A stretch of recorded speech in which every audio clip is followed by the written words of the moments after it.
السلام علیکم یا سیدی یا رسول اللہ یا وصحابک یا حبیب اللہ الصلاۃ والسلام علیک یا نبی اللہ وعلی آلک واصحابک یا نور اللہ الصلاۃ والسلام علیک یا رحمۃ للعالمین وعلی آلک واصحابک یا خاتم النبیین۔ پیارے ساتھیو، اللہ تعالیٰ کا شکر ہے جس نے ہمیں آج پھر ہفتہ وار درس قرآن میں جامع مسجد قاسمیہ زاہدیہ میں بیٹھ کر شامل ہونے کی توفیق عطا فرمائی ہے۔ یہ اللہ تعالیٰ کے فضل کے بغیر انسان کچھ بھی نہیں کر سکتا ہے۔ اللہ تعالیٰ نے قرآن پاک کی سورہ الکہف کی آیت نمبر 28 میں ارشاد فرمایا، وَاصْبِرْ نَفْسَكَ مَعَ الَّذِينَ يَدْعُونَ رَبَّهُمْ بِالْغَدَاةِ وَالْعَشِيِّ يُرِيدُونَ وَجْهَهُ، فرمایا کہ اے میرے محبوب جناب حضرت محمد مصطفیٰ احمد مجتبیٰ صلی اللہ علیہ وآلہ وسلم، آپ اپنے نفس کو، اپنی جان کو ان لوگوں کے ساتھ جوڑ لیں، ان کے ساتھ بیٹھیں، ان کے ساتھ مل جائیں، ان کو اپنے ساتھ ملا لیں۔ کن لوگوں کو؟ یدعون ربہم بالغداۃ والعشی، جو صبح و شام اپنے رب کو پکارتے ہیں، جو صبح و شام اپنے رب کا ذکر کرتے ہیں۔ اے میرے محبوب صلی اللہ علیہ وآلہ وسلم، آپ اپنے نفس کو، اپنی جان کو ان سے ملا لیں، آپ ان کے پاس بیٹھ جائیں، ان کو اپنے ساتھ ملا لیں، ان کے ہم مجلس بن جائیں، کیونکہ ان کی تعریف یہ ہے کہ وہ صبح و شام آپ کے رب کا ذکر کرتے ہیں۔ ربہم یعنی آپ کے رب کو یاد کرتے ہیں، آپ کے رب کی تسبیحیں پڑھتے ہیں، آپ کے رب کا ذکر کرتے ہیں، تو مجھے وہ پیارے لگتے ہیں، حالانکہ وہ غریب ہیں، حالانکہ وہ غلام ہیں، حالانکہ وہ کمزور ہیں۔ تو ان کے مقابلے میں دوسری طرف رؤسائے مکہ ہیں۔ تو اے میرے محبوب صلی اللہ علیہ وآلہ وسلم، آپ ان مہاجر جو ہیں وہ غریبوں کے پاس بیٹھے، غلاموں کے پاس بیٹھے، کمزوروں کے پاس بیٹھیں، کیونکہ ظاہر نہ دیکھیں، ان کا باطن دیکھیں، ان کا دل دیکھیں، ان کی کیفیت دیکھیں کہ وہ کیا کرتے ہیں، صبح و شام اپنے رب کو یاد کرتے ہیں، سبحان اللہ، صبح و شام رب کو یاد کرتے ہیں۔ اس آیت کا شان نزول یہ ہے کہ حضور سرور کائنات صلی اللہ علیہ وآلہ وسلم کے پاس صحابہ کرام بیٹھتے تھے اور آپ ان کے درمیان بیٹھتے تھے، تو رؤسائے مکہ، سردار جو تھے مکے کے بڑے بڑے، وہ آئے اور کہنے لگے، اے محمد صلی اللہ علیہ وآلہ وسلم، ان غلاموں کو اپنے پاس سے اٹھاؤ، یہ غریب لوگ، یہ ان کو اپنے پاس سے اٹھاؤ، پھر ہم بیٹھیں گے تو ہمیں آپ اپنی بات سنانا، پھر ہم آپ کی بات سنیں گے۔ ہم ان کے ساتھ بیٹھے تو یہ ہمارا سٹیٹس نہیں ہے، یہ ہمارے شایان شان نہیں ہے، ہم ہوئے سردار، ہم ہوئے رؤساء، ہم ہوئے بڑے لوگ، تو ہم ان غلاموں کے ساتھ بیٹھے، یہ بلال، یہ صہیب، یہ سلمان، یہ سارے غلام ہیں، ہم ان کے ساتھ بیٹھیں، یہ ہماری شان کے خلاف ہے۔ آپ ان کو اپنے سے دور کریں یا آپ ان سے دور ہو کر بیٹھ جائیں، پھر ہم آپ کے پاس بیٹھیں گے، پھر ہم آپ کی بات سنیں گے۔ حضرت سعد بن ابی وقاص رضی اللہ تعالیٰ عنہ وہ بھی روایت کرتے ہیں کہ ہم اس وقت 6 ساتھی بیٹھے ہوئے تھے حضور علیہ الصلوۃ والسلام کے پاس۔ جب مکے کے مشرکوں نے آ کے یہ بات کہی تو حضور سرور کائنات صلی اللہ علیہ وآلہ وسلم آپ خاموش ہو گئے، تو اللہ تعالیٰ نے ان کو جو ہے وہ خطاب فرما دیا، پیارے آقا صلی اللہ علیہ وسلم پر آیت قرآن پاک کی نازل فرما دی، یہ والی آیت فرمایا، وَاصْبِرْ نَفْسَكَ مَعَ الَّذِينَ يَدْعُونَ رَبَّهُمْ بِالْغَدَاةِ وَالْعَشِيِّ۔ اے میرے محبوب صلی اللہ علیہ وسلم، آپ ان کے کہنے میں اگر ان سے دور نہ ہوں، آپ ان کو اپنے سے دور نہ کریں، نہ ان سے دور ہوں، نہ ان کو اپنے سے دور کریں، آپ ان کے پاس ان کے نفس کے ساتھ جڑ جائیں، اپنے نفس کو ان کے نفوس کے ساتھ جوڑ لیں۔ اے محبوب، یہ مجھے پیارے ہیں، وہ رؤساء صحیح، وہ جو بھی امیر ہیں، وہ سردار ہیں، جو بھی ہیں، مجھے ان کی ادائیں پسند آتی ہیں، یہ صاحب ایمان ہیں، اور یادون ربہم بالغداۃ والعشی، صبح و شام آپ کے رب کا ذکر کرتے ہیں۔ آپ ان کو اپنی مجلس میں رکھیں، آپ ان کے ہم مجلس ہو جائیں، ان کو اپنی صحبت دیں اور آپ ان کی صحبت میں بیٹھ جائیں۔ اللہ اکبر، اللہ، دیکھو یار یہ کیسا انداز ہے، یہ کیسا انداز ہے کہ غلام جو ہیں، غلام ہیں جو ہیں، وہ غریب ہیں، کمزور ہیں، ان کے مقابلے میں ایک طرف سردار ہیں، بڑی بڑے پگڑیوں والے لوگ ہیں، رؤسائے مکہ ہیں، تو اللہ تعالیٰ فرماتا ہے مجھے ان کی کوئی ضرورت نہیں ہے، مجھے ان کی ضرورت ہے جو صبح و شام آپ کے رب کا ذکر کرتے ہیں۔ کیونکہ اللہ تعالیٰ ظاہر نہیں دیکھتا، اللہ تعالیٰ کسی کی عمارت نہیں دیکھتا، اللہ تعالیٰ کسی کی دولت نہیں دیکھتا، اللہ تعالیٰ دیکھتا ہے کہ انسان کے دل میں اللہ کی محبت کتنی ہے، اللہ تعالیٰ دیکھتا ہے کہ یہ تقوی کتنا اختیار کیے ہوئے ہے، اس کے پاس جو ہے وہ دولت ایمان کتنی ہے، ایمان کی کیفیت دیکھتا ہے، اس کے عمل صالح کو دیکھتا ہے، اس کے تقوی اور طہارت کو دیکھتا ہے۔ تو رحمت کائنات سید عالم صلی اللہ علیہ وآلہ وسلم آپ نے پھر اپنے ان صحابہ کو اپنے ساتھ جوڑ کے رکھا، یہاں تک آپ نے ارشاد فرمایا کہ جو صبح فجر کی نماز پڑھ کے طلوع آفتاب تک بیٹھے رہتے ہیں، ذکر کرتے رہتے ہیں، صبح و شام کا ذکر ہوا ہے نا، تو صبح کے وقت جو فجر کے بعد آپ نے فرمایا کہ جو نماز فجر سے لے کر طلوع آفتاب تک بیٹھے رہتے ہیں، ذکر کرتے رہتے ہیں، حضور علیہ الصلوۃ والسلام فرماتے ہیں کہ مجھے وہ لوگ دنیا کی ہر چیز سے زیادہ پسند آتے ہیں، اور میں چاہتا ہوں کہ میں دنیا ہر چیز سے بہتر یہ ہے کہ میں ان کے پاس بیٹھ جاؤں جو نماز سے لے کر طلوع آفتاب تک اللہ کا ذکر کرتے ہیں۔ یہ دو ٹائم بڑے مقبول ہیں، بہت پیارے ٹائم ہیں۔ فجر کی نماز پڑھ لینے کے بعد طلوع آفتاب تک جو ٹائم ہوتا ہے بہت مقبولیت کا ٹائم ہے، اس میں بیٹھ کے بندہ اگر اللہ کا ذکر کرتا ہے تو اس پہ بہت زیادہ رحمتیں نازل ہوتی ہیں۔ اور اس کا اجر کیا بیان کیا؟ فرمایا دنیا ان چیزوں پر جن پہ سورج طلوع ہوتا ہے، یہ حدیث کے لفظ ہیں کہ جن چیزوں پہ سورج طلوع ہوتا ہے ان تمام چیزوں سے بہتر ہے کہ ایسے لوگوں کے پاس بیٹھا جائے جو فجر سے لے کے طلوع آفتاب تک اللہ کا ذکر کرتے ہیں۔ اللہ اکبر، اللہ اکبر۔ اور ایک حدیث کے لفظ ہے کہ 4 غلام آزاد کرنے سے زیادہ حضور علیہ الصلوۃ والسلام نے فرمایا، آپ کا ارشاد ہے، اس حدیث کا مفہوم یہ آپ فرماتے ہیں کہ مجھے 4 غلام آزاد کرنے سے بہتر یہ چیز پسند ہے کہ میں ان لوگوں کے پاس بیٹھ جاؤں جو اللہ کا ذکر کر رہے ہیں۔ سبحان اللہ۔ تو زیادہ محبوب چیز یہ ہے۔ تو نبی پاک صلی اللہ علیہ وسلم کی ان احادیث مبارکہ سے اور اللہ تعالیٰ کے اس فرمان سے ہمیں بھی یہ درس ملتا ہے۔ حضور کو اللہ نے خطاب کیا ہے تو ہمیں بھی خطاب کیا، مجھے اور آپ کو بھی حکم دیا جا رہا ہے، ہر مسلمان کو حکم دیا جا رہا ہے کہ وہ مسلمان کیا کرے، وہ ایسے لوگوں کے ساتھ اپنی دوستی کرے، وہ ایسے یار بنائے، ایسے اپنے ہم مجلس بنائے، ایسے اپنے ہم مکتب بنائے، ایسے لوگوں کی سنگت صحبت اختیار کرے جو اپنے رب کا ذکر کرتے ہیں، جو اہل ذکر ہیں، اہل ذکر کے پاس بیٹھے، جو خدا کو یاد کیے ہوئے ہیں، جو اللہ کے ذکر سے غافل ہیں۔ غافلوں کے پاس بیٹھو گے تو وہ آپ کو غافل کر دیں گے، جیسے کہ وہ میاں محمد بخش رحمۃ اللہ تعالیٰ علیہ نے فرمایا کہ چنگے بندے دی صحبت یارو جویں دکان اتاراں، سودا پاویں من نہ لئیے ہلے آن ہزاراں۔ اتار ہوتا ہے نا عطر فروش، خوشبو بیچنے والا، اس کی دکان پہ آپ چلے جائیں تو سودا نہ بھی خریدے، عطر نہ بھی پیسے ہی نہیں خرید اتنے کے تو کوئی بات نہیں، آپ اس کے دکان پہ جا کے کھڑے ہو جائیں تو بن سودا خریدے بھی آپ کو خوشبو آنے لگ جائے گی، آپ کا دماغ معطر ہو جائے گا، آپ کی طبیعت خوش ہو جائے گی، یہاں سے موتیے کی خوشبو آ رہی ہے، یہاں سے گلاب کی خوشبو آ رہی ہے، یہاں سے فلاں فلاں خوشبوئیں کے ہلے آ رہے ہیں۔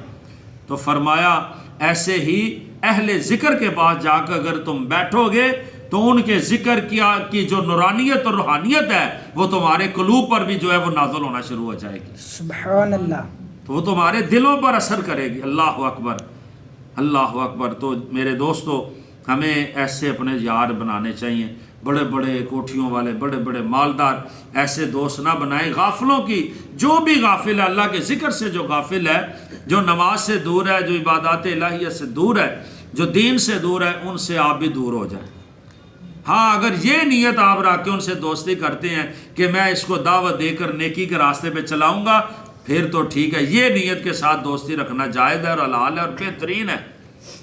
اور اگر آپ کہیں نہیں میں نے اس کے ساتھ ہی وقت گزارنا ہے، بس اسی کے غافل کے پاس بیٹھ کے آپ بھی غافل ہو جائیں، تو غفلت والوں سے بچیں۔ کن کے ساتھ بیٹھنے کا ذکر حکم دیا جا رہا ہے؟ وَاصْبِرْ نَفْسَكَ مَعَ الَّذِينَ يَدْعُونَ رَبَّهُمْ بِالْغَدَاةِ وَالْعَشِيِّ، فرمایا اور یریدون وجہہ، وہ کرتے کیا ہیں، کیوں ذکر کر رہے ہیں، کیوں ذکر کرتے ہیں صبح و شام؟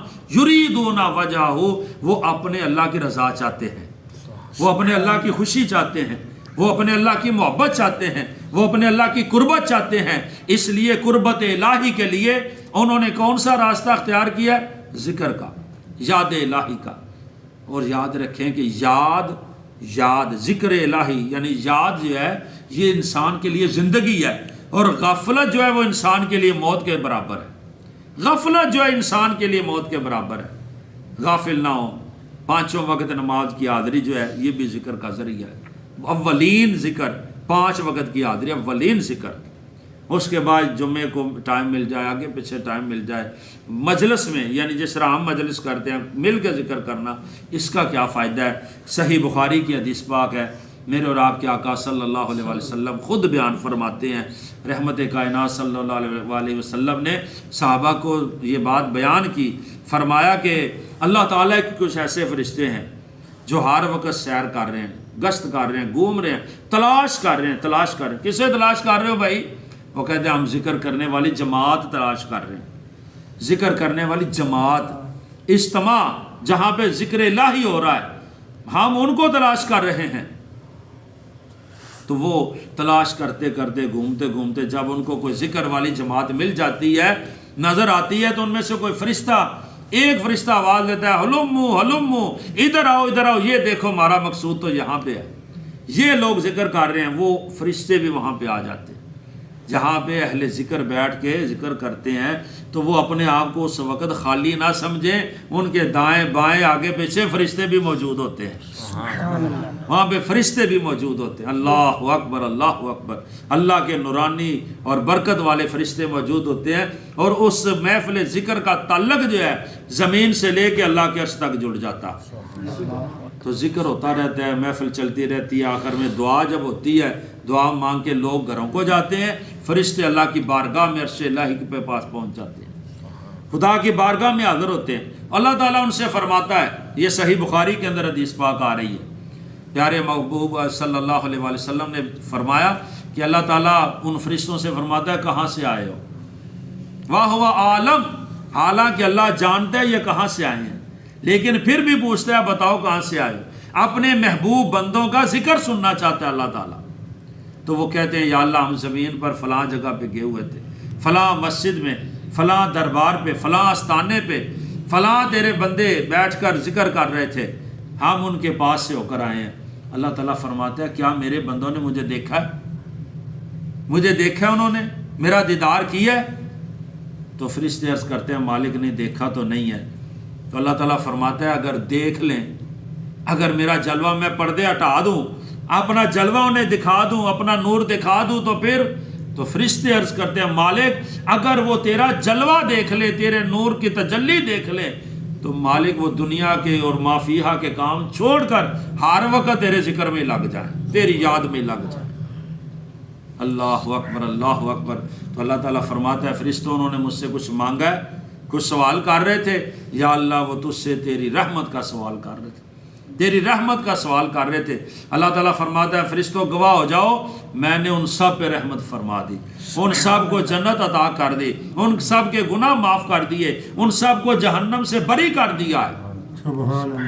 تو وہ ایک فرشتہ عرض کرتا ہے، پیارے آقا صلی اللہ تعالیٰ علیہ وسلم فرماتے ہیں، حضور خود بیان کر رہے ہیں، فرماتے ہیں ایک فرشتہ عرض کرتا ہے مالک کی کائنات، سارے لوگ جو تھے نا، ساری محفل کے لوگ، وہ سب ذکر کی نیت سے آگے بیٹھے ہوئے تھے، ایک بندہ ایسا تھا جو گھر سے کسی کام کے لیے نکلا تھا، ذکر کی نیت لے کے نہیں آیا تھا، بس وہ مسجد کے پاس سے گزر رہا تھا، وہ اہل ذکر کی محفل کے پاس سے گزر رہا تھا، اس نے دیکھا لوگ بیٹھے ہیں ذکر کر رہے ہیں، تو اس نے کہا میں بھی بیٹھ جاتا ہوں، چند گھڑیاں میں بھی بیٹھ جاتا ہوں۔ تو یا اللہ کریم وہ نیت ذکر سے تو نہیں آیا تھا، گزرتے گزرتے بیٹھ گیا، کیا یہ عنایت، یہ بخشش، یہ مغفرت، یہ انعام اس کے لیے بھی ہے؟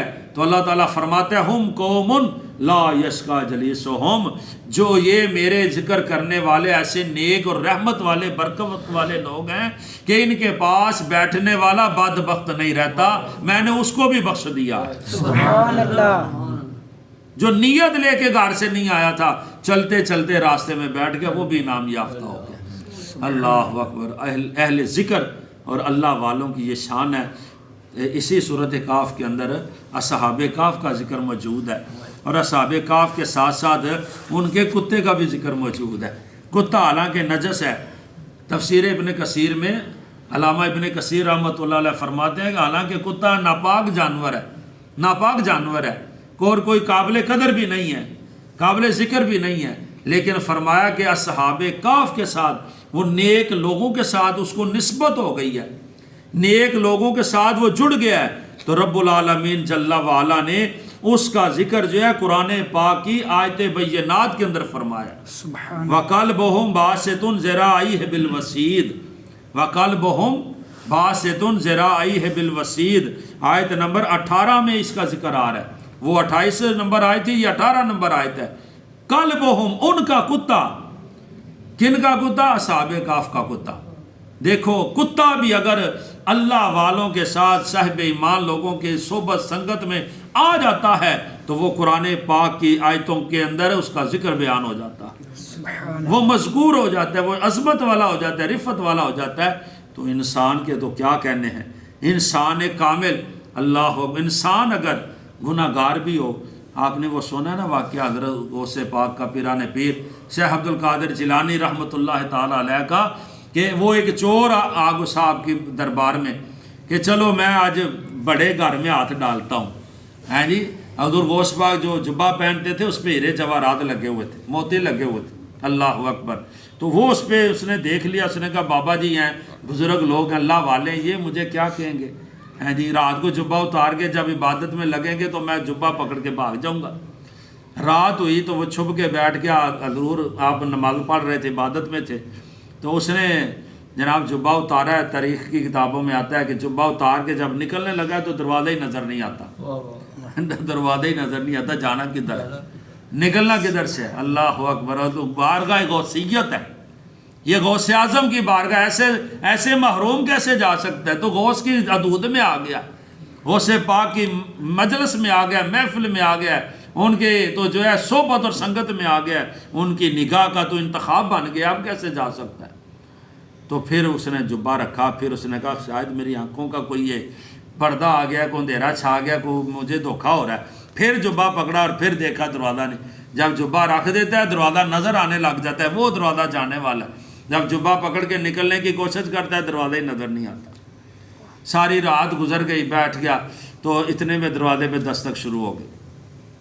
آنے والے نے عرض کیا حضور غوث پاک کی بارگاہ میں، جناب فلاں علاقے کا کتب فوت ہو گیا ہے، وہاں کا ہمیں کتب چاہیے، تو آپ کتب عطا کریں۔ آپ نے فرمایا چلو صبح ہوتی ہے تو دیکھتے ہیں کس کو مقرر کرنا ہے۔ وہ حضرت خضر علیہ السلام تھے آنے والے، انہوں نے کہا جناب نہیں، صبح تک علاقہ غرق ہو گیا تو کون ذمہ دار ہے؟ یہ غیبی لوگ بھی منتخب کیے جاتے ہیں کتبیت کے مقام پہ، ہر شہر کے اندر ایک کتب ہوتا ہے، یہ روحانیت کا سلسلہ ہے۔